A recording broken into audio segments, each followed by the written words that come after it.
Hello guys, আসসালামু আলাইকুম। This is my new video. পরিবারকে নিয়ে সময় কাটাতে ছুটির দিনে চলে আসলাম দারুণ একটা রেস্টুরেন্টে প্রবেশ করে আমার মন ভরে গেল। রেস্টুরেন্টটা যেমন সুন্দর তেমন ফটোজেনিক।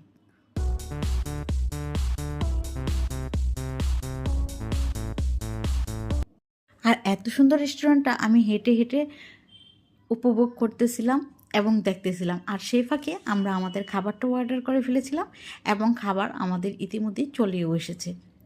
যাই হোক, একমাত্র ছুটির দিনে বাচ্চাদের এবং পরিবারের সবাইকে সময় দেওয়া যায়। আমাদের প্রত্যেকেরই উচিত একে অপরকে সময় দেওয়া। সপ্তাহে অন্ততপক্ষে ছুটির দিন হলেও বাচ্চাদের হাজব্যান্ড ওয়াইফ এবং হাজব্যান্ডকে প্রত্যেকেরই উচিত একটা দিন সময় হাতে রাখা, যাতে সবাই মিলে একসাথে কাটানো যায়, সেটা বাড়িতে হোক বা বাইরে হোক। আর এতে পারিবারিক বন্ধন অটুট থাকে এবং প্রত্যেকের সাথে সুসম্পর্ক ভালো থাকে। যাই হোক, আমার এই ভিডিওটি যদি ভালো লেগে থাকে অবশ্যই লাইক করুন, শেয়ার দিয়ে পাশে থাকবে। আর এখন সবাই মিলে খাওয়া দাওয়া করবো।